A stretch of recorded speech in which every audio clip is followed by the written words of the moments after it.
Bonjour à tous, bienvenue au Salon de l'Agriculture de Paris, porte de Versailles. Très heureux de vous retrouver pour ce numéro exceptionnel de dimanche en politique sur France 3 Bourgogne-Franche-Comté. Nos agriculteurs peuvent-ils se passer des pesticides et notamment du glyphosate, l'herbicide le plus controversé? L'Assemblée nationale, vous le savez, a refusé d'inscrire dans la loi l'arrêt total de son emploi d'ici 2021. Emmanuel Macron a explicité sa vision au début de ce salon, mais des voix s'élèvent pour demander son interdiction totale rapide au nom du principe de précaution. On en parle tout de suite dans Dimanche en politique.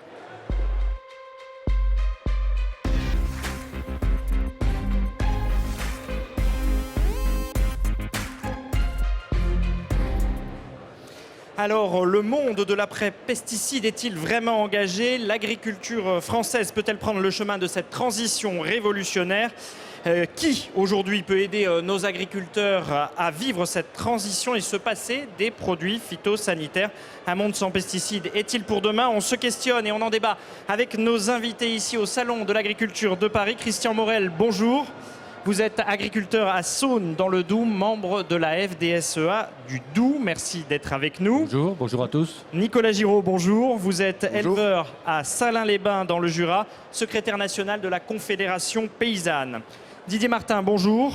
Bonjour. Vous êtes député La République En Marche de Côte d'Or, rapporteur de la mission d'information parlementaire sur les produits phytopharmaceutiques. Frédéric Roure, bonjour. Bonjour. Vous êtes dirigeant et fondateur de Géochanvre, une start-up basée dans Lyon qui propose des alternatives naturelles aux pesticides. On évoquera ces possibilités avec vous dans quelques instants. Merci à tous d'avoir accepté cette invitation. Vous qui nous regardez, vous pouvez bien sûr commenter cette émission avec le hashtag DIMPOLBFC comme Dimanche en politique Bourgogne-Franche-Comté. Alors, Christian Morel, j'ai envie de vous poser la question très simplement et même un peu cash, on va y aller directement. Les pesticides, le glyphosate, pour vous, agriculteurs, c'est quoi? C'est votre meilleur ennemi, le sparadrap dont vous aimeriez vous débarrasser, quelque chose qui est indispensable pour votre métier? Comment vous définiriez les choses? C'est une réponse complexe quand même. Dans un monde complexe, je crois que l'agriculture a toujours fait que de répondre à la demande du consommateur depuis très longtemps. Je crois que nous avons toujours répondu, alors, que ce soit de manière quantitative ou qualitative, à ce que voulait le consommateur. Aujourd'hui, pesticides, pourquoi? Parce qu'à un moment donné, les plantes sont un peu comme nous.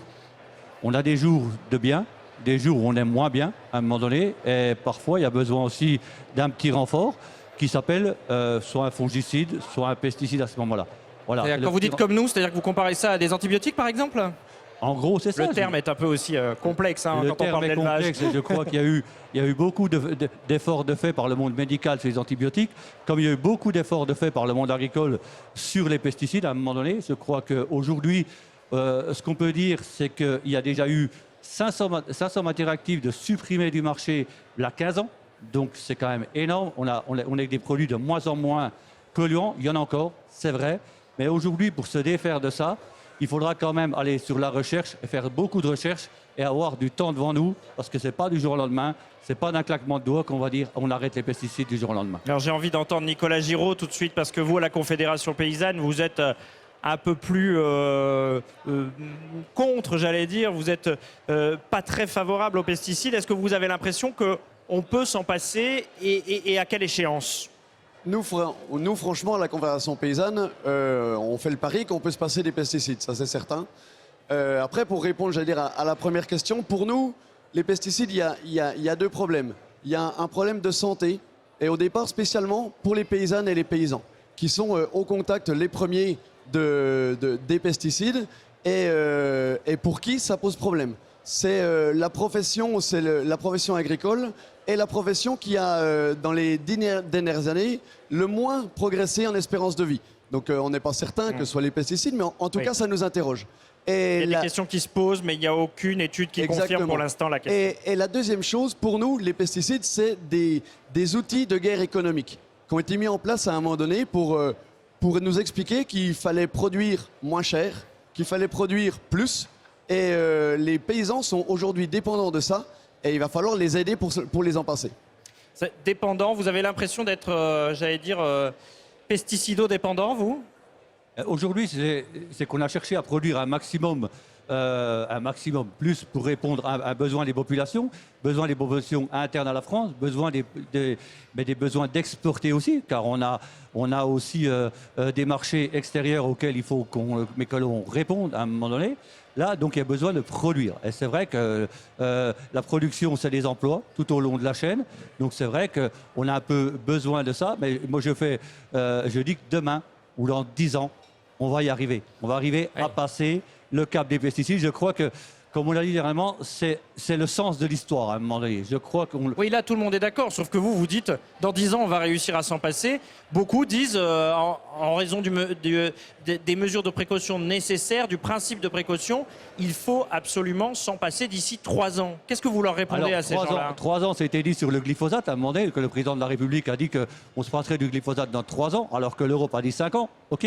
Donc, on dit chiche, on va y arriver. On va y arriver, mais attention, ça a évolué, la position des agriculteurs sur ce terrain-là. Hein. Ah oui, mais... D'ailleurs, même pendant ce salon de l'agriculture, on a vu que les choses, quand même, évoluaient. Hein. Mais vous savez, on est aussi là pour produire et pour répondre aux consommateurs. Oui. Le consommateur veut plus de pesticides. C'est ça que vous dites. Je suis agriculteur dans une zone périurbaine. Et mes voisins sont mes consommateurs.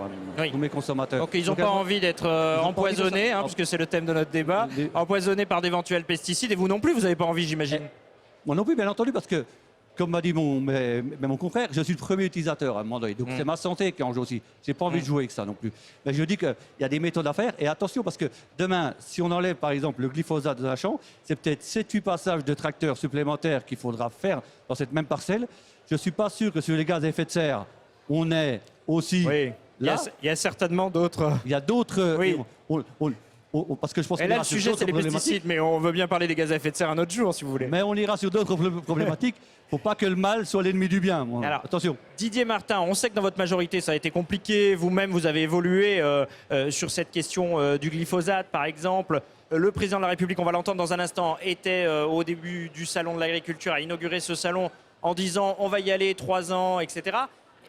Finalement, tout le monde est d'accord pour dire il faut y aller. La question, c'est plutôt quand et comment, quoi. Voilà, exactement. Donc, il nous faut trouver les solutions alternatives à l'utilisation, il faut bien le dire, de plus en plus raisonnée, mais encore très importante, des pesticides. C'est le sens du discours du président de la République, transformer notre modèle agricole. C'est le sens aussi du discours du ministre de l'Agriculture, qui veut sortir les pratiques traditionnelles de la dépendance aux pesticides. Alors ça, j'allais dire, c'est les belles idées, mais concrètement, comment ça pourrait se passer? Alors, puis après, je donnerai la parole à Monsieur Roure, qui lui a des solutions concrètes.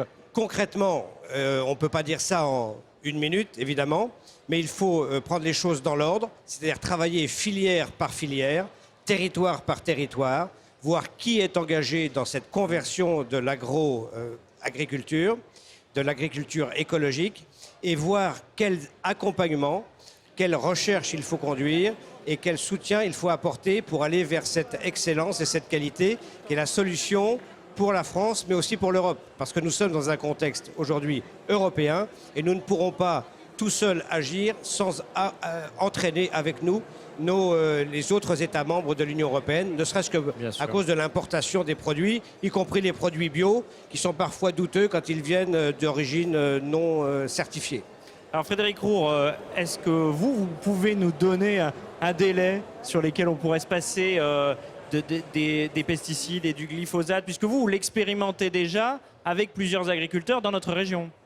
Ça fait 4 ans que l'on développe des innovations techniques, des itinéraires techniques qui sont dans les maraîchers, en viticulture, chez les arboriculteurs, ainsi que sur les paysagistes. On arrive à se passer de glyphosate uniquement avec des petites toiles de paillage de surface qui sont nourricières. On redécouvre les vertus des fibres naturelles, que nous, on a un procédé breveté sur l'Europe, et ça fonctionne, c'est des usines, c'est des unités type de culture. Paille. Tout à fait. Ça marche pour tout type de... Et aujourd'hui, combien d'agriculteurs ont adopté votre méthode, par exemple? On a au moins 500 agriculteurs qui appliquent notre produit déjà à travers la France et en Europe. Donc c'est évident que l'agriculture du vivant, tout ce qui est économie un peu plus certifiée, dans la biodynamie, etc., sont très attentifs à ces itinéraires techniques-là, notamment en vigne. Dès qu'il y a des terroirs un peu pentus, la problématique du glyphosate devient très compliquée et les bios ne peuvent plus l'appliquer. Donc il est évident que les toiles de paillage légères et faciles à transporter, pour eux, c'est une vraie alternative. Nicolas Giraud, je vous sens bouillir depuis tout à l'heure parce que tout le monde dit bah oui, il faut sortir des pesticides finalement. Finalement, tout le monde est d'accord avec vous. Tout le monde est d'accord avec ça, mais j'entendais monsieur le député qui dit voilà, on l'a entendu dans le discours d'Emmanuel Macron, on l'entend dans le discours de Didier Guillaume. Alors c'est très bien, mais moi les discours, on en a soupé depuis quelques années dans le monde agricole.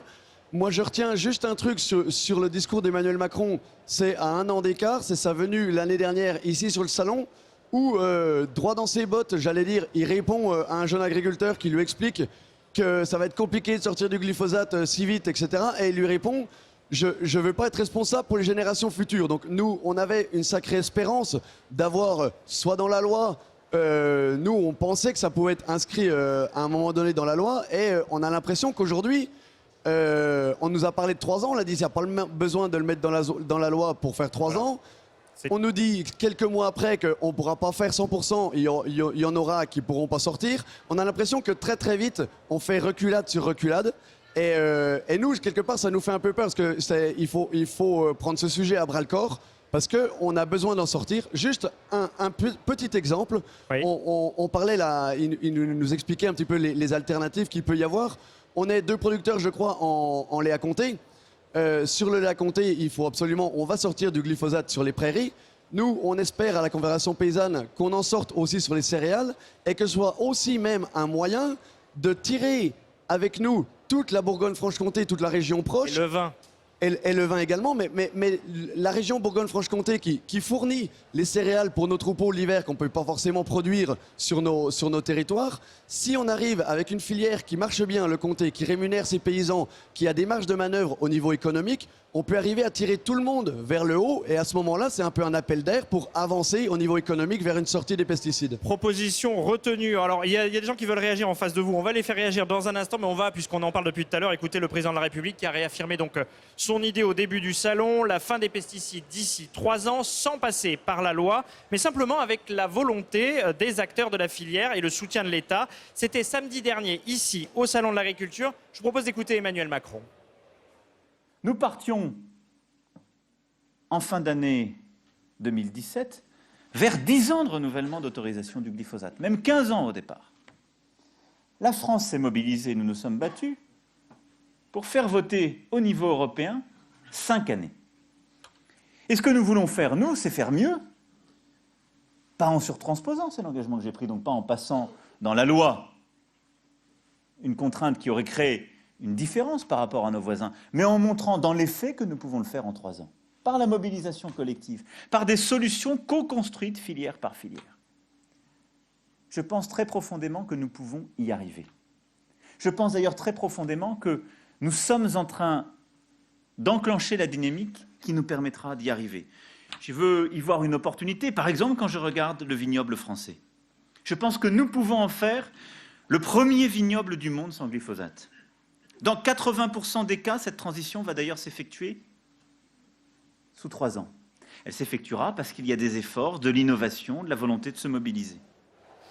Voilà, Emmanuel Macron, c'était samedi dernier au Salon de l'Agriculture, lors de l'ouverture de ce salon. Christian Morel, la co-construction, filière par filière, secteur par secteur, pour sortir dans 3 ans, j'espère que vous avez déjà commencé à bosser, parce que ça paraît quand même, l'échéance paraît quand même très proche. Bien entendu qu'on a commencé à travailler là-dessus dans les chambres d'agriculture, dans les coopératives. Je crois qu'il y a un réel besoin. Si le gouvernement le dit, on le fera. Je crois qu'il faut être clair.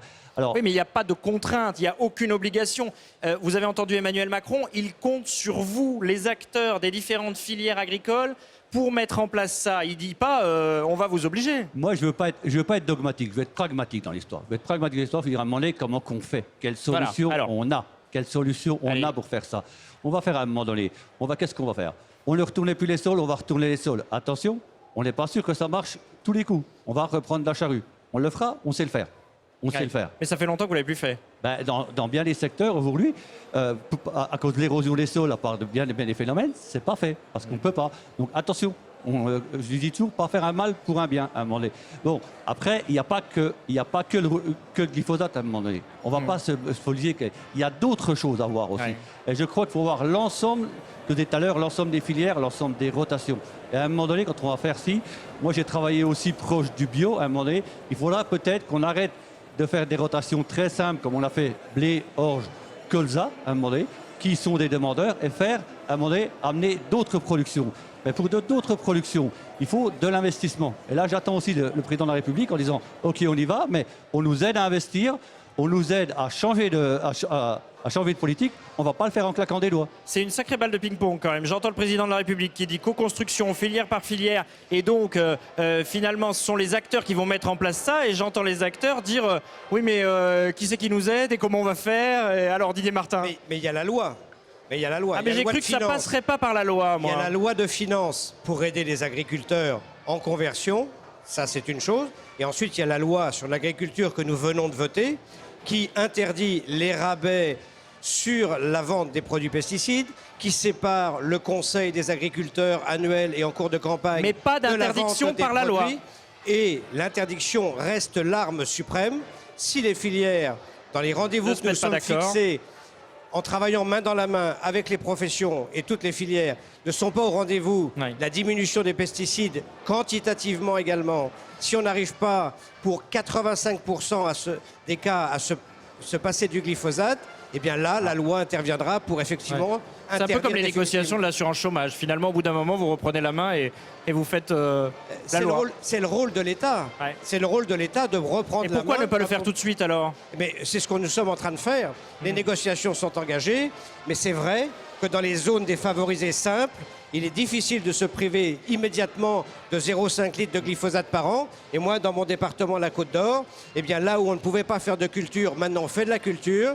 C'est de la conservation des sols, mais il faut encore une utilisation résiduelle pendant quelques années. Frédéric Roure, vous avez le sentiment que ces agriculteurs qui veulent changer de méthode, ils ont besoin d'être aidés, vous qui les accompagnez dans cette transformation, dans cette transition? En fait, dans le sud de Lyon, on est arrivé à mettre en place une filière complète. Ça veut dire qu'on a des agriculteurs qui commencent à produire du chanvre sans glyphosate, sans absolument aucun intrant. On arrive à le transformer avec une green tech, une belle usine qui est toute verte. Et on arrive à satisfaire des maraîchers et vers une économie verte. Donc Mais ça vous veut dire- comprenez les difficultés qu'évoque Oui, Christian Morel? ça veut dire qu'en fait, il faut donner un coup de main à la filière complète et que les gens puissent regarder ce qu'ils achètent. À partir du moment où il y a une traçabilité sur les produits et qu'on regarde comment ils sont faits et de quoi ils sont composés, je pense que les gens viendront petit à petit vers des produits 100% naturels et pas des fibres importées, quoi. Si vous permettez, Oui, d'un si mot. vous permettez. D'un mot parce que le temps D'un file. mot. Non, mais c'est très important ce qui vient d'être dit. La filière chanvre retrouve aujourd'hui un débouché exceptionnel, à la fois pour faire des tissus, des tissés en fibres naturelles qui évitent L'utilisation des herbicides. l'utilisation des herbicides, et aussi une entreprise de Fontaine-les-Dijon qui, à partir du chanvre, fait une sorte de matière plastique beaucoup plus légère, écologique, en fibres naturelles, et ça, c'est des plastiques dans l'automobile. Donc, il y a vous aussi voyez des que débouchés, ce soit le bâtiment pour l'isolation, que ce soit l'automobile pour les plastiques traditionnels, leur remplacement, la filière chanvre, c'est très intéressant. Nicolas Giraud, vous vouliez réagir à tout ce qui s'est dit? Oui, je voulais réagir en expliquant que, bien entendu, qu'on ne le fera pas en claquant des doigts, et bien entendu qu'on a besoin de politiques publiques fortes et ambitieuses. Est-ce que pour C'est- vous, il y a une volonté politique aujourd'hui? Aujourd'hui, on en doute quelque peu parce que, j'allais dire, on avait l'occasion, dans la loi agriculture alimentation 1, de mettre le glyphosate, l'interdiction du glyphosate dans la loi, et 2, Certains ont essayé, ça n'a pas marché. c'est ça, et 2, d'avancer plus fortement sur une meilleure répartition de la valeur dans les filières, qui est le point important. Comment voulez-vous sortir des pesticides dans les filières sans avoir une meilleure répartition de filières et des moyens économiques donnés aux paysans pour faire autrement? Alors, C'est-à-dire que- qu'est-ce que vous appelez moyens économiques pour faire c'est-à-dire autrement? des moyens économiques, c'est du revenu. C'est Oui. du revenu, tout simplement. Pas des subventions, on est C'est-à-dire que, d'accord, hein. Bien sûr que si, qu'il y a aussi le volet subvention. La politique agricole européenne, c'est 9 milliards d'euros qui tombent tous les ans pour l'agriculture française. Est-ce qu'avec ces 9 milliards d'euros, on n'est pas capable de prendre à bras-le-corps un débat aussi important que la sortie des pesticides? Est-ce qu'il la faut santé des l'inscrire paysans? dans les négociations, Frédéric Roux, est-ce qu'il faut l'inscrire dans les négociations de la réforme de la PAC, la politique agricole commune, plus clairement? Actuellement, je reprends des chiffres, Le budget des pesticides et des plastiques en agriculture, c'est 8 milliards d'euros par an. Et on se rend compte que si la PAC, la future PAC, n'intègre pas les sols vivants, n'intègre pas cette logique d'agriculture durable, avec des filières nouvelles, qui sont sans phyto, en amont, etc., il y aura de réels problèmes si la PAC n'intègre pas ça, quoi. Question Morel. Tout à fait, je crois qu'on va être tous d'accord sur un point, c'est que si on veut baisser ces pesticides, il faut créer des outils économiques nouveaux. On a une chance au niveau de la future PAC. Vous disiez qu'il faut une coordination européenne aussi. Hein. On veut une coordination européenne. La France peut passer à 12% de fléchage de son budget PAC sur une transformation au niveau des opérateurs économiques. Allons-y, allons-y. Je crois qu'il faudra mettre de l'argent sur des outils nouveaux, sur des filières nouvelles, car tout ce qu'on a aujourd'hui dans des filières blé, orge, colza, qui ont gagné le paysage il y a 30 ou 40 ans, dans un système sans pesticides, ne passera pas. Il faudra ramener autre chose, autre production, le chanvre, de la luzerne et autre chose dans notre paysage pour y passer. Et là, vous dites que ça va prendre du temps. Là, ça va prendre du temps. Et deux, il faut créer les outils économiques. On les a pas. On les a pas aujourd'hui. Frédéric Roux, on veut pas. C'est vrai que les outils industriels formeront le paysage, y compris de l'amont jusqu'à l'aval. S'il n'y a pas les outils industriels qui soient vertueux, ça sera de la délocalisation systématique. Les 8 milliards d'euros que je disais tout à l'heure comme des budgets qui sont des plastiques et des bioplastiques et pesticides, c'est de 100% de l'importation. Alors que là, on recrée de la richesse pour les agriculteurs que je sais payer sur un produit qui ne valorise pas. Alors pour vous, Didier Martin, la prochaine étape, là, c'est quoi? On a entendu le président de la République d'ailleurs parler des vignobles, du vignoble français. Chez nous, en Bourgogne-Franche-Comté, c'est important. Est-ce que le vignoble, par exemple, selon vous, qui êtes député de Côte-d'Or, est prêt à franchir le pas et déjà finalement sur les rails de l'après-pesticide? Alors moi, je ne vais pas parler à la place des viticulteurs, mais moi, je dis banco. En tant que député de Côte-d'Or, je dis banco. Je crois que ce soit la Côte-d'Or, la Bourgogne ou la Franche-Comté, le vin est un produit extrêmement emblématique. Il y a le lait, bien entendu. On en a quelques exemples sur la table avec du fromage, mais évidemment. Avoir des vins de Bourgogne et de Franche-Comté qui seraient effectivement produits sans glyphosate, ce serait quand même à condition que le consommateur le sache, à condition que le consommateur puisse choisir ses produits en toute connaissance de cause, parce qu'il y aura quand même une valeur à payer supplémentaire. Mais je crois qu'aujourd'hui, sur le glyphosate, les solutions existent. Alors, ça ne résout pas tous les problèmes, la question du glyphosate.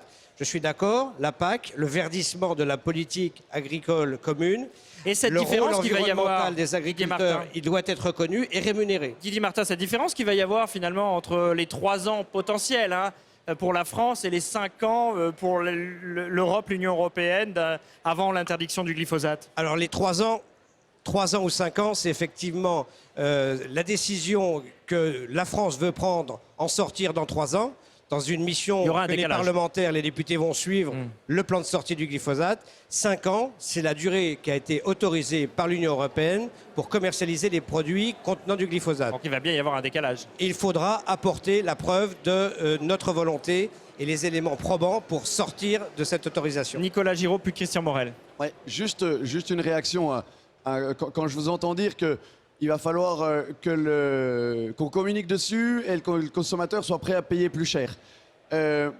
Globalement, à mon avis, le consommateur, il ne paiera pas plus cher. Après, il faudra lui faire comprendre, mais globalement, il ne paiera pas plus cher. Quand on a une agriculture qui donne une direction intensive, qui donne une direction où on a des problèmes de santé publique, où on a des problèmes de pollution de l'eau, de pollution des sols, où on a une alimentation qui n'est pas forcément de qualité par rapport aux attentes du consommateur, eh ben, ça engendre tous des coûts, toutes des externalités négatives qui ne coûtent pas au consommateur quand il achète son vin ou son produit, mais qui coûtent à la société de manière générale. Bien sûr, et nous, il nous semble que il faut qu'on aille vers l'intérêt général plutôt qu'une somme d'intérêts particuliers, qui soit économique ou financier. Et ça, c'est le rôle des politiques publiques. Christian Morel. Je voulais simplement répondre à ça. C'est qu'un journal important, c'est The Economist, a dit il y a très peu de temps que la France aujourd'hui avait l'agriculture la plus durable et la plus... Ah, on l'a entendu. Vous ne pouvez pas dire le contraire. Vous ne pouvez pas dire le contraire. Il n'y croit pas, Nicolas Giraud. Et la mieux organisée, à un moment donné. Mais pour répondre à tous ces nouveaux défis, pour répondre aux défis du sans glyphosate, pour répondre aux défis demain qu'on aura des sans pesticides, la France sera obligée de monter en gamme. On va monter en gamme de notre production parce qu'on a d'autres pays européens, d'autres pays mondiaux qui ont pris notre place certains marchés. Donc notre objectif, c'est de monter en gamme, de produire mieux, de produire des produits plus élaborés pour rester demain sur le marché et amener du revenu à Et nos si paysans. possible, pas trop plus cher pour le Juste consommateur, une- hein, parce qu'il ne faut pas... Non... Juste une petite réaction. Oui, évidemment, Oui, oui. c'est vrai que l'agriculture française est remarquable. Mais en même temps, votre syndicat, la FNSEA, donne une direction au monde agricole sur une volonté d'intensifier, une volonté de produire plus, vous l'avez dit tout à l'heure, et une volonté quelque part d'industrialiser le modèle. Et à partir du moment où on donne cette direction-là, nous, on soulève le risque que ça fait peser sur, la disparition des paysans, 2, les problèmes territoriaux, les problèmes environnementaux.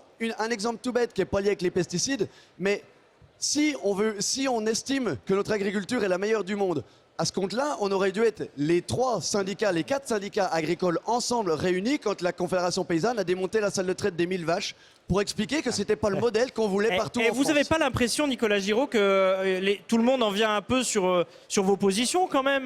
Il y a encore ne serait-ce qu'un an, on était loin de cette évolution. Est-ce que ça vous fait pas quand même plaisir? Ah ben, quelque part que nos mots soient repris et puis qu'on nous explique qu'il va falloir faire une transition agricole, que dans la bouche des responsables agricoles FNSE on entende ça, que C'est dans bien. la bouche d'un Allez. président de la République on entende ça, c'est très bien. C'est bien. Bien Christian sûr, Morel. les consciences changent, mais après, comme je le disais tout à l'heure, maintenant on attend des actes parce que ça urge pour les paysans, ça urge pour les consommateurs. ça Christian urge pour Morel, l'environnement. Namo, il peut y avoir des points d'accord quand même pour un avenir sans pesticides? On n'est pas si loin que ça sur beaucoup de territoires. On dirige En 10 secondes. on dirige des champs d'agriculture les uns à côté des autres.